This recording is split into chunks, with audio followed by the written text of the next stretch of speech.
Assalamualaikum warahmatullahi wabarakatuh. Nama saya M. Rahul Alfarizi, biasa dipanggil Rahul. Saya kelas PBI 3. Tempat tanggal lahir saya Palembang, 28 Juli 2002. Alamat Jalan TPA Sukawinatan, Lorong Sidadari 2, nomor 145, RT 68, RW 10, Palembang. Saya alumni dari SMA Muhammadiyah 6 Palembang. Alasan saya masuk UIN karena selain ingin mengembangkan wawasan di bidang yang ingin saya geluti, saya juga ingin mengembangkan wawasan tentang agama. Alasan saya memilih jurusan bahasa Inggris adalah, menurut saya bahasa Inggris adalah bahasa yang dapat digunakan di seluruh dunia. Oleh sebab itu, saya semakin tertantang untuk belajar bahasa Inggris agar dapat mempermudah saya saat berada di luar negeri atau sebagainya. Baiklah, saya akan menyampaikan pandangan tentang peran bahasa Indonesia. Bahasa merupakan sebuah alat yang penting bagi kehidupan manusia untuk memperoleh suatu informasi baik secara lisan maupun tulis. Secara sederhana, menurut Surya Sumantri dalam Suttionegoro 2012.64, bahasa dapat dicirikan sebagai serangkaian bunyi. Pendapat Chair dalam Brahmadi Sadoro mengatakan bahwa ciri atau sifat yang hakiki dari bahasa Indonesia antara lain, bahasa itu adalah sebuah sistem berwujud lambang, berupa bunyi, bersifat arbitrer, bermakna, konvensional, unik, universal, produktif, bervariasi, dinamis. Bahasa berfungsi sebagai alat interaksi sosial, dan bahasa merupakan identitas penuturnya. Bahasa tidak lepas kaitannya dengan sebuah wilayah bagi para masyarakat penuturnya sebagai pengguna. Bahasa hipotesis, Sapir-Whorf dalam Suwarno Sadono dan Wardani menyatakan bahwa penggunaan bahasa memengaruhi cara seseorang berpikir dan berperilaku, sehingga penutur yang menepati suatu wilayah dan kebudayaan yang berbeda satu dengan yang lainnya pasti akan menggunakan sebuah bahasa yang berbeda pula. Begitu pula dengan negara Indonesia, sebagai sebuah negara yang berada di wilayah tertentu dan memiliki suatu kebudayaan, pasti memiliki bahasa yang berbeda dengan negara lainnya.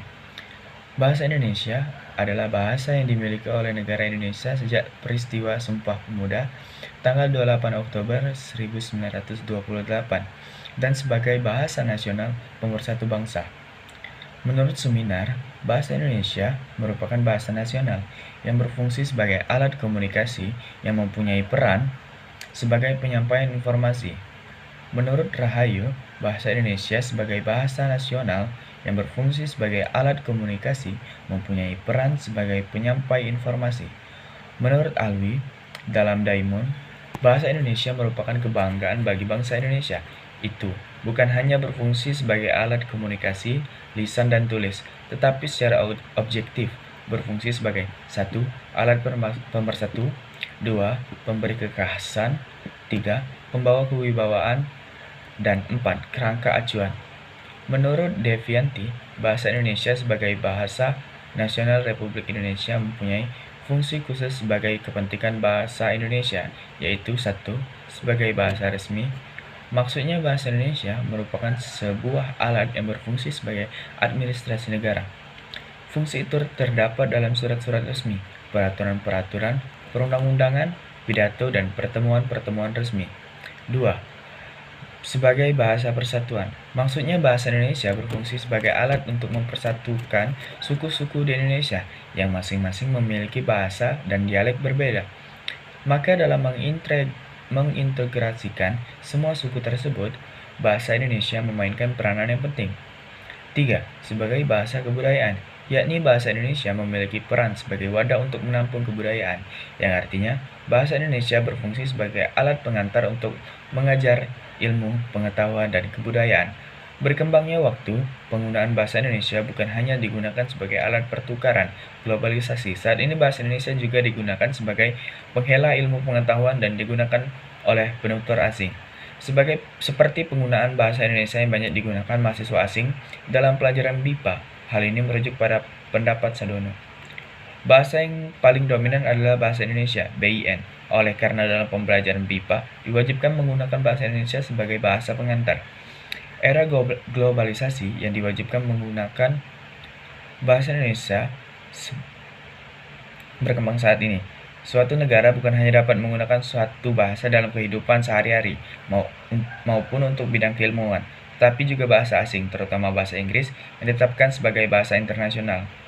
Era digital yang menuntut penguasaan teknologi dan bahasa asing pada berbagai bidang saat ini makin meminggirkan posisi bahasa Indonesia. Penetapan bahasa Inggris sebagai bahasa internasional berdampak pada kewajiban bagi masyarakat, terutama di kalangan akademisi untuk dapat menguasai bahasa asing. Fenomena untuk semakin melemahkan kedudukan dan peran bahasa Indonesia. Agaknya sudah semakin maraknya penggunaan bahasa asing, semakin diunggul-unggulkannya sekolah bertaraf internasional, dan semakin merebaknya program-program yang berbau internasional di perguruan tinggi. Hal ini menimbulkan masalah mengenai penggunaan bahasa Indonesia dan bahasa Inggris sebagai penghela ilmu pengetahuan di Indonesia. Permasalahan mengenai penggunaan bahasa Indonesia dalam ilmu pengetahuan dapat diatasi dengan mengetahui hakikat, kedudukan, dan peran bahasa yang ada di Indonesia. Mengetahui suatu hakikat bangsa masyarakat secara umum maupun di kalangan akademisi menjadi memahami mengenai sejarah dan penggunaan bahasa secara baik dan benar. Kedudukan suatu bahasa juga perlu dipahami sebagai perantara untuk mengetahui peran. Beberapa pembaruan mengenai penggunaan bahasa Indonesia diantaranya: 1. Bahasa Indonesia dianggap sebagai bahasa nasional seperti tersurat dalam Undang-Undang Dasar 1945 pasal 36 yang berbunyi bahwa bahasa negara adalah bahasa Indonesia. Sejak saat itu, bahasa Indonesia ditetapkan penggunaannya secara sah sebagai bahasa Indonesia. 2. Pada tahun 1954 diadakan Kongres Bahasa Indonesia yang kedua yang diadakan di Medan. 3. Pada tahun 1978 diadakan lagi Kongres Bahasa Indonesia yang ketiga yang dilaksanakan di Jakarta yang membahas dan menetapkan ejaan yang disempurnakan atau IED. Sejarah yang tak kalah penting mengenai bahasa Indonesia adalah tentang asal-usul bahasa Indonesia. Banyak pendapat yang menyatakan bahwa bahasa Indonesia berasal dari bahasa Melayu. Namun bahasa Melayu yang terdapat dalam bahasa Indonesia tidak sama dengan bahasa Melayu yang digunakan oleh masyarakat Malaysia. Asal-usul bahasa Indonesia adalah bahasa Melayu Riau. Hal ini berdasarkan pendapat dari Murti. Bahasa Melayu Riau sebagai bahasa Indonesia pada Sumpah Pemuda 28 Oktober 1928 lalu. Alasan pemilihan bahasa Melayu Riau sebagai bahasa Indonesia bukan tanpa alasan dan pertimbangan yang jelas. Menurut Profesor Sujito, bahasa Melayu dijadikan landasan lahirnya bahasa Indonesia, yakni 1. Bahasa Melayu telah digunakan sebagai lingua franca atau bahasa perhubungan selama berabad-abad sebelumnya di seluruh kawasan tanah air kita, Nusantara. Hal tersebut tidak terjadi pada bahasa Jawa, Sunda, ataupun bahasa daerah lainnya. 2. Bahasa Melayu memiliki daerah persebaran yang paling luas dan melampaui batas-batas wilayah bahasa lain, meskipun penutur aslinya tidak sebanyak penutur asli bahasa Jawa, Sunda, Madura, ataupun bahasa daerah lainnya. 3. Bahasa Melayu masih berkerabat dengan bahasa-bahasa Nusantara lainnya, sehingga tidak dianggap sebagai bahasa asing. 4. Bahasa Melayu bersifat sederhana, tidak mengenal tingkat bahasa. 5. Bahasa Melayu mampu mengatasi perbedaan-perbedaan bahasa antar penutur yang berasal dari berbagai daerah. Dipilihnya bahasa Melayu menjadi bahasa persatuan tidak menimbulkan perasaan kalah terhadap golongan yang lebih kuat dan tidak ada persaingan antara bahasa daerah. Hakikat bahasa Indonesia dalam konteks pemakaian bahasa yang benar terdapat pada Kamus Besar Bahasa Indonesia dan Pedoman Umum Ejaan Bahasa Indonesia. Pedoman Ejaan Bahasa Indonesia sebelumnya yakni ejaan yang disempurnakan atau IED Indonesia. Kedudukan bahasa Indonesia dalam ilmu pengetahuan bahasa kedudukan bahasa Indonesia secara umum telah jelas tercantum dalam Undang-Undang Dasar Republik Indonesia Nomor 24 Tahun 2009 tentang bendera, bahasa dan lambang negara serta lagu kebangsaan. Lebih lanjut dijelaskan dalam pasal 1 ayat 2 yakni bahasa negara kesatuan Republik Indonesia yang selanjutnya disebut sebagai Bahasa Indonesia adalah bahasa resmi nasional yang digunakan di seluruh wilayah Negara Kesatuan Republik Indonesia. Menurut pendapat di atas, disimpulkan bahwa kedudukan bahasa Indonesia secara umum adalah sebagai resmi nasional yang digunakan di seluruh wilayah Indonesia. Menurut Undang-Undang Dasar Republik Indonesia Nomor 24 Tahun 2009, Pasal 1 Ayat 2, kedudukan bahasa Indonesia sebagai bahasa resmi negara Indonesia dijelaskan lebih lanjut memiliki beberapa fungsi. Salah satu fungsi dari bahasa Indonesia sebagai bahasa resmi negara adalah yang berkaitan dengan bidang ilmu pengetahuan. Fungsi bahasa Indonesia dalam bidang ilmu pengetahuan menurut Pasal 25 Ayat 3 mengenai bahasa negara yakni sebagai bahasa pengantar pendidikan dan bahasa sarana pengembangan dan pemanfaatan ilmu pengetahuan, teknologi, dan seni. Realisasi bahwa Indonesia sebagai alat yang digunakan untuk sarana pengembangan dan pemanfaatan ilmu pengetahuan, yakni diwajibkan bagi para peneliti untuk menggunakan bahasa Indonesia sebagai bahasa yang digunakan dalam karya ilmiah. Realisasi bahasa Indonesia sebagai alat pengembangan ilmu pengetahuan juga dijelaskan pada pendapat Pramuki sebagai berikut. Sebagai alat pengembang kebudayaan nasional, ilmu pengetahuan, dan teknologi, bahasa Indonesia adalah satu-satunya bahasa yang digunakan untuk membina dan mengembangkan kebudayaan nasional yang memiliki ciri-ciri dan identitas sendiri. Di samping itu, bahasa Indonesia juga dipakai untuk memperluas ilmu pengetahuan dan teknologi modern baik melalui penulisan, buku-buku, teks, penerjemahan, penyajian, pelajaran di lembaga-lembaga pendidikan umum maupun melalui sarana lain di luar lembaga pendidikan. Pengaruh bahasa asing untuk para generasi muda. Pada situasi sekarang ini dapat kita lihat dengan perkembangannya zaman, semakin maraknya juga perkembangan yang sedang melanda di kehidupan ini. Seperti halnya bahasa, yaitu alat yang untuk berinteraksi setiap orang. Tanpa bahasa atau percakapan, seorang akan sulit untuk menjalani kehidupan dan memenuhi kebutuhan sehari-hari. Karena bahasa memang bisa dikatakan wajib untuk semua orang dalam masyarakat sekitar setiap hari. Kita lihat semua orang berinteraksi karena interaksi harus memang dilakukan untuk mempermudah segala urusan, baik untuk diri sendiri maupun orang lain. Sama seperti halnya dengan generasi muda sekarang. Banyak kita temui bahwa para anak muda semakin mengikuti perkembangan zaman, di mana anak muda sekarang dengan majunya teknologi dan berkembangnya media sosial, semakin banyak pula pengaruh bahasa di dalam generasi muda sekarang. Banyaknya bahasa asing yang masuk ke dalam ruang lingkup masyarakat, yang mana anak muda sudah mulai sedikit demi sedikit meninggalkan bahasa adat mereka. Seperti yang kita lihat sekarang, banyak generasi muda yang tidak sedikit dari mereka saat berkomunikasi dengan teman, sungguhnya mereka menggunakan bahasa asing atau bisa sering juga disebut bahasa lebay. Di Indonesia sendiri, bahasa lebay tersebut sudah banyak dikenal, terutama oleh anak generasi muda sendiri. Saat kita berada di lingkungan sekitar, tidak asing lagi jika bahasa tersebut terdengar. Padahal seharusnya, generasi muda itu harusnya menjaga bahasa dengan baik dan benar. Dan seharusnya, sebagai generasi muda, harus bisa mengembangkan bahasa Indonesia yang baik dan benar. Terutama, seperti yang kita lihat sekarang di dalam masyarakat. Para generasi muda saat berinteraksi dengan orang lain menggunakan bahasa Indonesia. Banyak di antara anak muda yang terkadang merasa malu saat berbicara bahasa daerah sendiri dan lebih menggunakan bahasa asing. Penyebab utamanya di dalam masyarakat, anak muda suka menggunakan bahasa asing yaitu mereka lebih menganggap bahasa asing lebih baik. Mereka menganggap bahasa asing lebih gaul. Mereka merasa hebat dan lain-lain.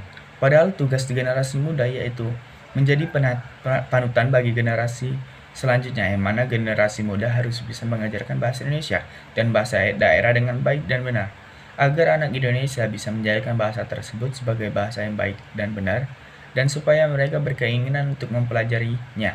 Sebagai generasi muda, memang sudah menjadi kewajiban kita untuk berbicara dengan baik agar lawan bicara mengerti dengan apa yang dimaksudkan. Terutama saat bicara dengan orang yang lebih tua, harus menggunakan bahasa Indonesia atau bahasa daerah yang baik, dan tidak boleh dicampur dengan bahasa gaul. Karena jika saat kita berbicara dengan orang yang lebih tua, kita harus menjaga kesopanan saat bertutur bahasa yang mudah dipahami dan dimengerti.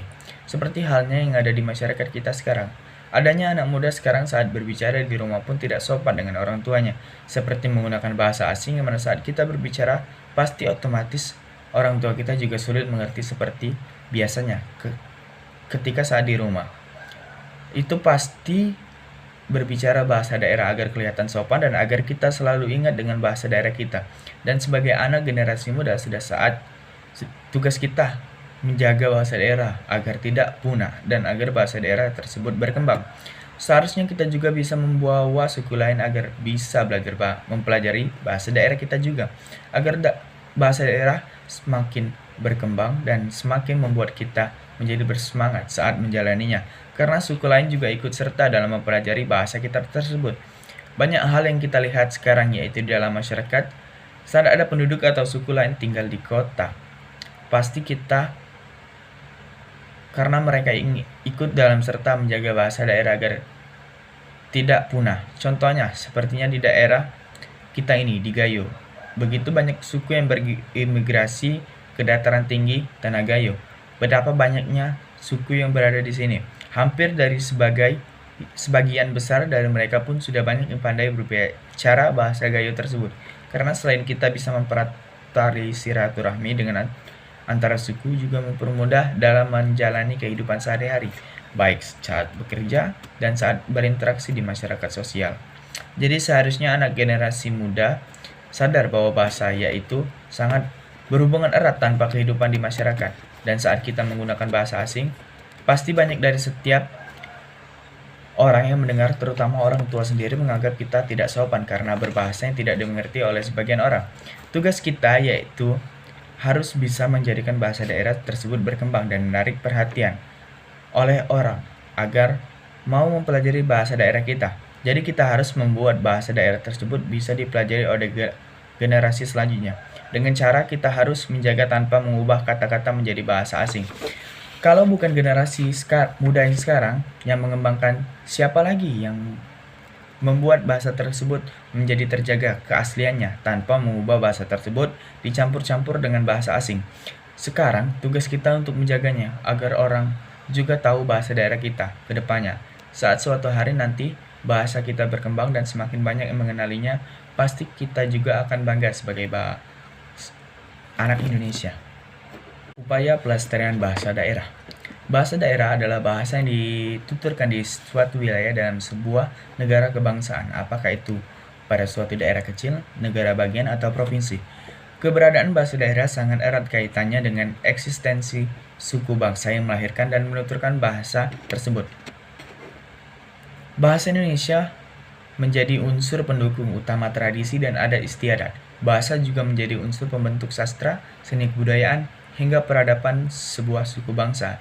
Saat ini Indonesia menempati urutan kedua setelah Papua Nugini dalam hal jumlah bahasa daerah terbanyak di dunia. Badan Pengembangan Pembinaan Bahasa Kemendikbud mencatat jumlah bahasa daerah di Indonesia mencapai 652 jenis. Namun permasalahan-permasalahan tentang bahasa daerah banyak yang terjadi. Beberapa bahasa daerah di Indonesia mengalami kemunduran bahkan terancam punah. UNESCO, badan PBB yang bergerak di bidang ilmu pengetahuan dan kebudayaan, menyatakan bahwa dua bahasa Indonesia, bahasa daerah, mengalami kepunahan, yaitu bahasa Tobati dari Jayapura dan bahasa Hitu dari Ambon. Arus modernisasi telah membuat generasi muda yang diharapkan mampu mempertahankan eksistensi bahasa daerah menjadi terlena. Generasi muda cenderung berkomunikasi dengan bahasa Indonesia ketika mereka seharusnya menuturkan bahasa daerah dalam kehidupan sehari-hari. Permasalahan lainnya juga timbul dari segi penamaan daerah, kelurahan, atau desa. Pelaku kesalahan penamaan dan kerusakan bahasa tersebut meliputi semua unsur penutur bahasa, bahkan juga oleh pemerintah. Jamak diketahui sebagian atau seluruh unsur nama daerah dan kelurahan atau desa terkesan telah di-Indonesiakan, seperti nama Tanjuang cenderung diubah menjadi Tanjung, Lubuak menjadi Lubuk, Gunuang menjadi Gunung, dan sebagainya. Permasalahan tentang bahasa daerah yang juga tidak kalah serius adalah di dunia pendidikan. Undang-Undang 1945 mengamanatkan bahwa kelestarian bahasa daerah merupakan salah satu aspek pelaksanaan pembangunan yang penting. Pada bab 15 pasal 36 Undang-Undang 1945 dicantumkan bahwa bahasa daerah adalah bagian dari kebudayaan Indonesia yang hidup dan salah satu unsur kebudayaan nasional yang dilindungi negara. Salah satu upaya pemerintah dalam melestarikan bahasa daerah adalah membuat peraturan untuk mengadakan pelajaran bahasa daerah di sekolah-sekolah dari tingkat dasar hingga menengah atas.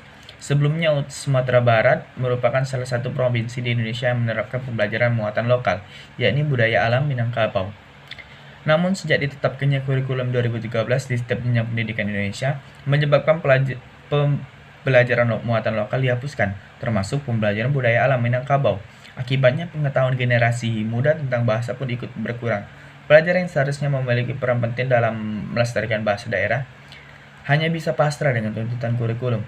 Padahal sekolah peserta didik dan pembelajaran budaya serta bahasanya merupakan paket komplit sebagai pelestarian bahasa daerah. Permasalahan seperti ini harus segera diatasi. Berbagai cara dapat dilakukan untuk kembali melestarikan bahasa daerah. Salah satunya memanfaatkan kemajuan teknologi dan informasi. Tak jarang, literasi digital menjadi pilihan yang tepat untuk melestarikan bahasa daerah. Apalagi pada situasi pandemi COVID-19 yang melanda Indonesia sejak Februari lalu, mengakibatkan penggunaan teknologi informasi dan komunikasi tak dapat dipisahkan lagi dari kehidupan.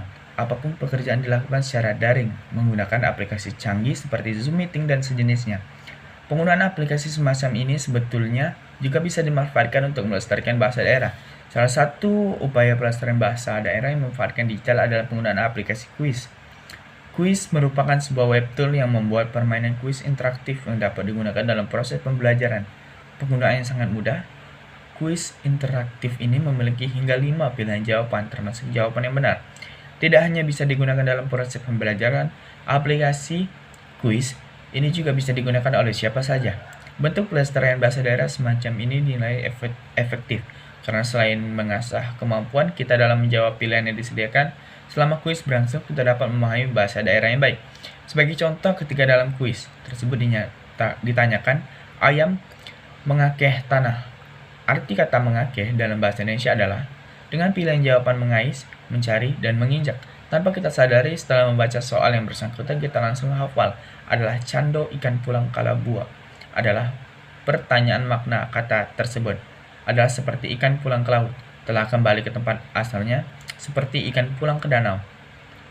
Dengan demikian pengetahuan kita pun menjadi bertambah tentang bahasa Minangkabau. Melestarikan bahasa daerah menjadi tanggung jawab kita bersama. Tanpa mempelajari bahasa sendiri pun orang tak akan mengenal bangsanya sendiri. Adapun langkah-langkah yang dapat kita lakukan para milenial untuk melestarikan bahasa daerah adalah 1. Membentuk komunitas belajar bahasa daerah. 2. Semangat untuk mempelajari bahasa daerah. 3. Membuat karya atau tulisan menggunakan bahasa daerah. 4. Membuat video tutorial belajar bahasa daerah. 5. Membiasakan diri berbahasa daerah dalam pergaulan sehari-hari.